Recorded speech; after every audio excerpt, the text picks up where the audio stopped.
Of course, everybody has been following this, and what we're dealing with in this situation, you've heard this a lot.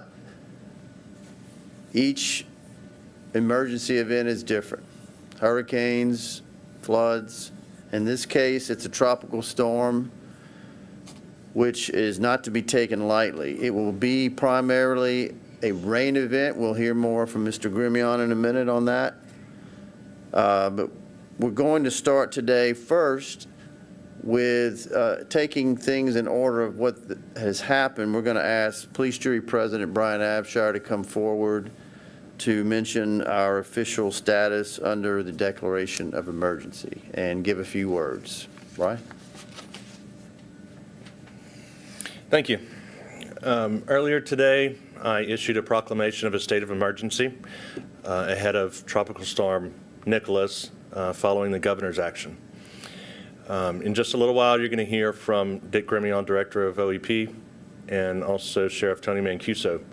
I know you don't want to be hearing from us right now about another weather event just as much as I don't want to be here talking to you about it. But I beg everyone, please heed the words of Sheriff Mancuso and Director Grimion. We're hoping these precautions that we're taking are not necessary, but we don't know what Tropical Storm Nicholas will bring, and so we just ask everyone to stay diligent and do everything they can to stay safe. Thank you.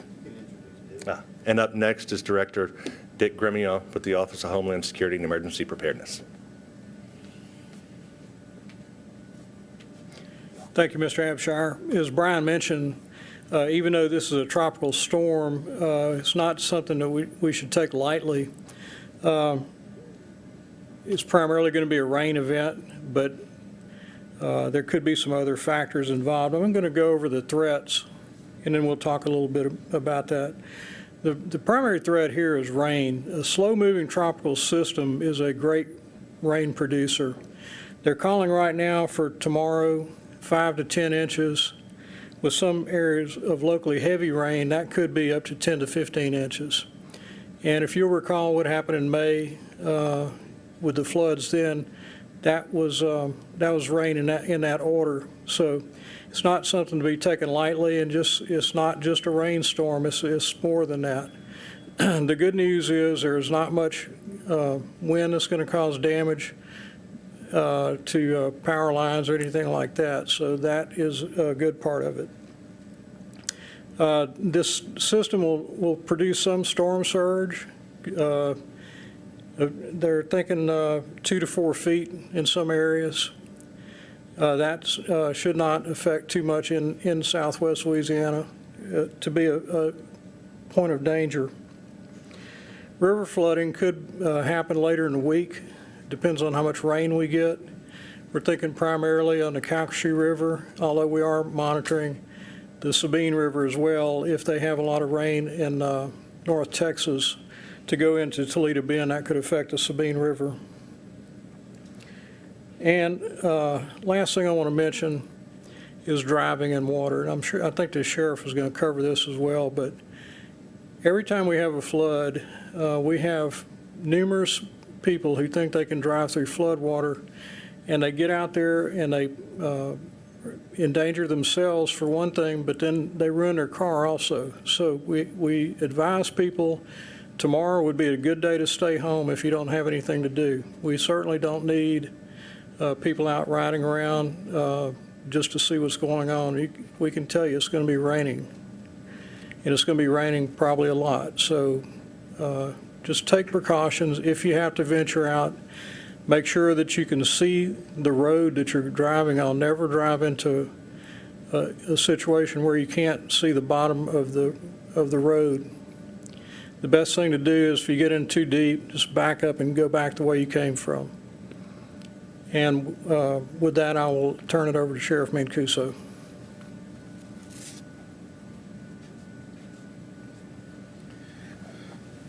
Thank you. You know, a lot goes into this. from all of us, from the parish administrators and Dick and the mayors and I, of what we're going to do and what action we're going to take. And so, this is one of those that we're going to prepare and we're going to plan and we're going to hope that it just doesn't come here and get this bad. But we are prepared in the event that it does. We have all of our high water vehicles ready. We've got staging areas to bring people should they need to be picked up and brought out of harm's way. We've called our high water vehicles and boat assets from Thibodaux in Lafourche Parish, where we've been for the last several weeks. We've called them back. We still have people over there working, but we've called back our high water vehicle and our assets that we may need for this event. So we are prepared for this.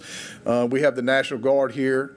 They have showed up today and are ready and willing to help in that aspect. So I think we're overly prepared should we get this event. And not to scare, and that's not why we get up here, and that's not what we want to do, but we've learned in these events that we have to tell you what dangers lurk out there for you. And we have certainly the threat of this becoming a flooding event. It doesn't mean it's going to happen. We could get sideswiped. A lot can happen over the next 24 hours. Again, each time we have a weather briefing, which will again happen at 10 o'clock tonight, we learn a little bit more and we educate ourselves a little bit more and we plan a little bit more depending on the outcomes of those. So all we can do for you, the public right now, is to tell you that, look, we have certainly a threat of a lot of rain. A lot coming down quickly, and if that happens, you need to be prepared to take action also. That means either sheltering in place and not getting out, not putting yourself and exposing yourself to the dangers that happen out there, and then calling us, call 911, and if you feel uncomfortable and you feel unsafe and that you need to be picked up, we're going to come get you. We have staging areas to bring people and then to get you to safety until a family member or friend can come get you. We're prepared for all that. You have to do your part. Schools are closed tomorrow. I know that most of your public buildings and facilities are going to be closed, but your law enforcement, your fire, those protection agencies are going to be here for you, and we're going to come get you should that happen. A couple things that I want to stress that really hamper us is when people just go out and look and try to see what's going on, you put yourself in danger, you put the men and women that are in uniform, whether it be fire or police, you put them in danger. So, if you don't have to get out tomorrow, then don't. And even if it looks like in the morning, it's good. This can come upon us pretty quick. These bands that they're talking about that can come through, and again, it depends whether this shifts a little left, a little right, what happens. We don't really know what's going to happen, but we know that the possibility is there for some severe flooding, and we want you to be prepared. So I think common sense has to come into play now at this point. We've been through it enough times now. When you go out and you start driving around, people have water that's inches from getting into their houses, and then we got people that are just driving around to see what the water looks like and how high it is. Stay at home. Don't put this extra stress on those people in those neighborhoods that are prone to flooding, and don't put us having to go get you when you flood out and get stranded. So use common sense and think about what you're doing and how you can affect other people and harm other people. I think that's it. Be safe out there. If you have questions, if the media has questions for me or for Dick or for one of the other public officials that are here, we're ready to answer questions at this time. Yes, sir. You said that you do have people like law enforcement on standby to help if people get stranded at their homes. I know you've kind of mentioned that already. Repeat the question. Okay. I think the question is, do we have people prepared to go get people in their homes if we need to? Yes. We have people staged throughout the parish. This is the kind of rain event, the whole sector, our whole parish is under the gun for this one. We may see areas in our parish that get 1 to 2 inches of rain over the next 24 hours.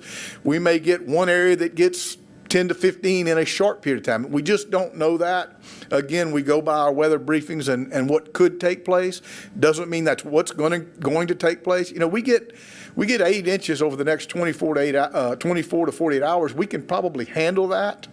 It's whether we get, and the models show that the possibility is there, for an isolated area. Anywhere in Calcasieu Parish could get, 10 to 15 inches. So we have to prepare for that. So we have vehicles and manpower and boats in each of the area of our parish. There's not anywhere that we don't have somebody ready to respond. And then, of course, we have the National Guard here that has, I want to say, almost 100 people and their vehicles also. So we're prepared for this. It doesn't, again, I'm hoping that we sit all day long tomorrow and do nothing. That's what I hope happens. I hope we're prepared and we have everything staged and we sit there and do absolutely nothing tomorrow. That's what I want to happen. But we are ready in the event that happens, yes, in anywhere of the parish. So, any other questions or? All right, thank you, Brian. Thank you, Tony. This one's a little briefer because it's a little more straightforward. But until we see the results of the actual impact here, there's no lot to communicate. That certainly could change. If so, we will. But at this time, we do not have another public briefing scheduled. As early as tonight, actually, certainly into tomorrow and probably part of Wednesday, all of the public agencies involved will be in response mode. So it's really more of letting that go through, and then depending on the impact, as the sheriff mentioned, we'll be responding and communicating regularly once that happens. In the meantime, certainly any information that the public needs or the members of the media through either Mr. Grimion at OEP or directly to the sheriff's office or any of the city's representatives. Thank you for your time.